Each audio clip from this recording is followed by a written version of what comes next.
अस्सलाम वालेकुम गाइस। तो आज का जो हमारा टॉपिक है वो है न्यूक्लिक एसिड। न्यूक्लिक एसिड क्या होता है, ठीक है। हमें ये बताया कि न्यूक्लिक एसिड जो है वो हमारे जो हमारे ना बॉडी के अंदर प्रेजेंट होता है। अब जो न्यूक्लिक एसिड है उसका नाम न्यूक्लिक एसिड ही क्यों रखा गया। अब जो एक साइंटिस्ट है, ठीक है, उन्होंने ना सबसे पहले एक्सपेरिमेंट किया। एक सेल था, पस सेल नाम था उसका। पस सेल क्या है हमारे पास? वाइट ब्लड सेल है, राइट। वाइट ब्लड सेल वो होते हैं जो फाइट करते हैं अगेंस्ट बैक्टीरिया और अगेंस्ट जर्म्स और डिजीजेस के, ठीक है। तो उन्होंने क्या किया, एक पस सेल लिया, उसके अंदर उन्होंने उस सेल के अंदर उन्होंने एक चीज़ ऑब्जर्व की। वो क्या थी कि एक चीज़ मौजूद है उसके अंदर, ना वो कार्बोहाइड्रेट है, ना वो लिपिड है, ना वो प्रोटीन है, वो कुछ और है। तो उन्होंने उसको क्या नाम दे दिया? न्यूक्लिक एसिड नाम दे दिया। क्यों दे दिया न्यूक्लिक एसिड? क्योंकि वो जो चीज़ थी वो प्रेजेंट थी न्यूक्लियस के अंदर, तो न्यूक्लियस से आया न्यूक्लिक। और जब उन्होंने उस चीज़ को टेस्ट किया, ठीक है, टेस्ट करने के बाद पता चला कि वो जो है वो एसिडिक इन नेचर है। वो जो भी चीज़ है वो है एसिडिक इन नेचर, ठीक है।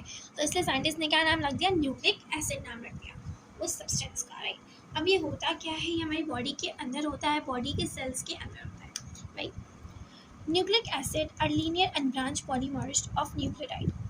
क्या है ये? एक पॉलीमर्स ऑफ न्यूक्लियोटाइड है। पॉली मीन्स मेनी, मीन्स जब बहुत सारे न्यूक्लियोटाइड जब मिल जाते हैं, जब बहुत सारे न्यूक्लियोटाइड आपस में मिलते हैं तो हमारे पास क्या फॉर्म करते हैं? न्यूक्लिक एसिड फॉर्म करते हैं, ठीक है। हम आगे देखेंगे कि न्यूक्लियोटाइड एक्चुअली होते क्या हैं। सबसे पहले हम देख लेते हैं न्यूक्लिक एसिड्स की दो टाइप्स होती हैं, एक डीएनए, एक आरएनए, राइट। क्यों? क्योंकि डीएनए भी जो हमारे पास है वो न्यूक्लियोटाइड से बना है और आरएनए भी जो है वो हमारे पास न्यूक्लियोटाइड से बना है, राइट।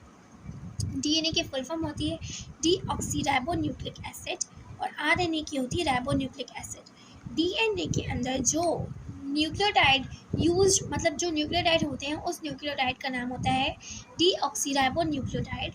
और वो न्यूक्लियोटाइड जो आरएनए में यूज होते हैं, आरएनए के अंदर प्रेजेंट होते हैं, वो होते हैं राइबोन्यूक्लिक न्यूक्लियोटाइड। तो इनके नाम से हमारे पास इनके न्यूक्लियोटाइड हैं, ठीक है। अब एक्चुअली हमने ये तो पढ़ लिया कि न्यूक्लिक एसिड क्या होता है, पॉलीमर्स ऑफ न्यूक्लियोटाइड है। अब एक्चुअली में न्यूक्लियोटाइड क्या होता है वो हम यहाँ देखेंगे। न्यूक्लियोटाइड किससे कंपोज है? एक pentose sugar.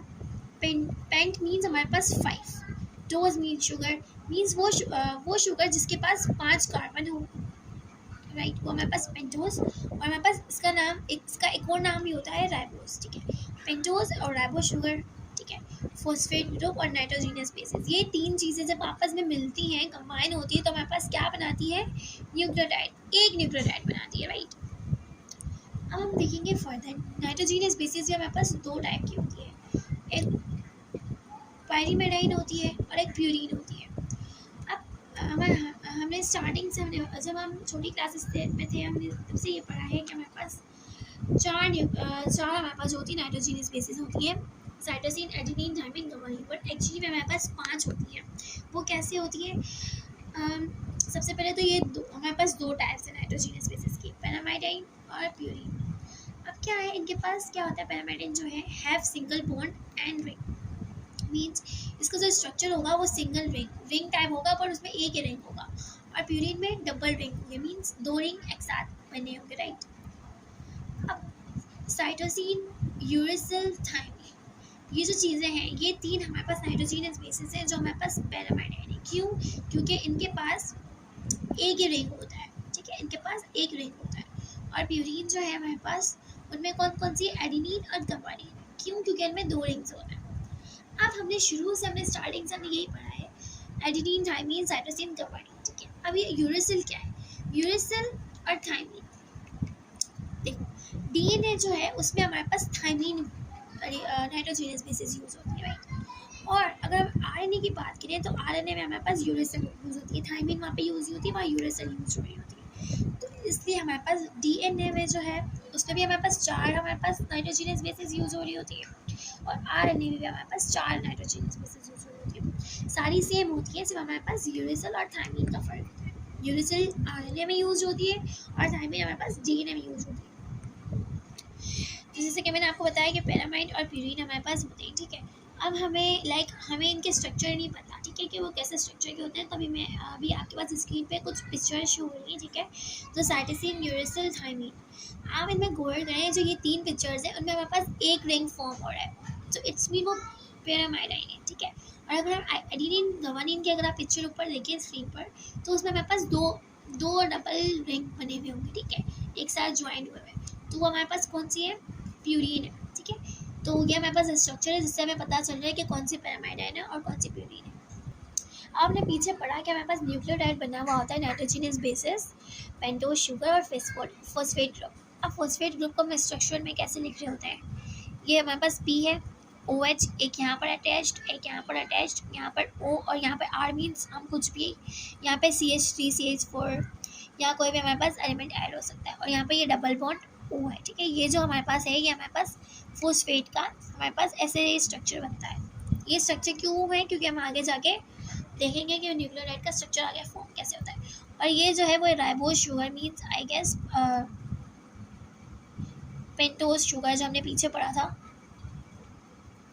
Right, ribose and pentose sugar. इसमें हमने बात की थी कि हमारे पास कितने कार्बन होते हैं, 5 कार्बन। तो सी यहाँ पे ये ऑक्सीजन है, ऑक्सीजन के साथ अटैच है first carbon, second carbon, third carbon, fourth carbon, और 5th कार्बन हमेशा 4th कार्बन के ऊपर अटैच हो रहा होता है। तो हमारे पास जो है 5 कार्बन आ गए जो कि राइबोज और पेंटोज है, ठीक है। ये हमारे पास इसका स्ट्रक्चर है। अगर हम बात करें ओवरऑल स्ट्रक्चर ऑफ न्यूक्लियोटाइड की, तो हमारे पास क्या चीज़ें हमने पहले डिस्कस किया, एक फॉस्फेट ग्रुप होता है, राइबोज शुगर होता है और एक नाइट्रोजनस बेसिस होती है, ठीक है। उसको हम कुछ इस तरह से हम बना रहे होते हैं स्ट्रक्चर। सबसे पहले हम बनाएंगे हमारे पास राइबोज से, जब हमने ऊपर देखा ओ, कार्बन 1, कार्बन 2, कार्बन 3, कार्बन 4 और कार्बन 5, राइट। अब हमें इसमें एक चीज़ हमें बात नोट करनी है कि हमेशा नाइट्रोजनस बेस जो होगी ना, वो हमेशा कार्बन 1 के साथ अटैच्ड होगी। वो कार्बन 2, कार्बन 4, कार्बन 5 वो किसी के साथ अटैच नहीं हो सकती। नाइट्रोजनस बेसिस हमेशा पेंटोज शुगर के कार्बन 1 के साथ अटैच्ड की जाती है। जैसे कि यहाँ पे कार्बन 1 के साथ हमारे नाइट्रोजनस बेसिस भी है, N B means nitrogenous base, ठीक है। अब वो कोई भी हो सकती है, एडेनिन, थाइमिन, साइटोसिन, गुआनिन, ठीक है, कुछ भी हो सकती है। और यहाँ पर कार्बन 5 पर हमेशा हम फॉस्फेट, तो सिमिलरली हम कार्बन फॉस्फेट को भी कार्बन 4, कार्बन 3, कार्बन 2, कार्बन 1 कहीं पे भी ऐड नहीं कर सकते, सिर्फ वो कार्बन 5 के साथ ही हमेशा अटैच्ड होता है। और कार्बन 3 के यहाँ पर के पास हमारे पास OH ग्रुप होता है मीन्स अल्कोहलिक ग्रुप, और यहाँ R मीन्स R की जगह हम OH, अगर हम RNA का बना रहे हैं, RNA का न्यूक्लियोटाइड बना रहे हैं, तो हम R की जगह OH लगाएंगे, और अगर हम DNA का न्यूक्लियोटाइड बना रहे हैं तो हम R की जगह H यूज़ करेंगे, ठीक है। अगर हम अभी जैसे अगर हम बात करें DNA की, तो मैं पूरा सेम स्ट्रक्चर बनाऊंगी, बस यहाँ R की जगह H लगा दूँगी, राइट। और अगर मुझे RNA का स्ट्रक्चर बनाना है तो मैं पूरा सेम बनाऊँगी, जस्ट मैं क्या करूँगी, RNA के न्यूक्लियोटाइड के लिए मैं R की जगह OH का यूज़ कर लूँगी, तो वो मेरे पास RNA का न्यूक्लियोटाइड बन जाएगा। तो ये था आज का हमारा topic about nucleic acid and nucleotide. I hope आपको पसंद आया हो। अगर आपको मेरी वीडियो पसंद आई हो तो लाइक, शेयर, कमेंट जरूर करें और हमारे चैनल को सब्सक्राइब करें। आज के लिए इतना ही, अल्लाह हाफ़िज़।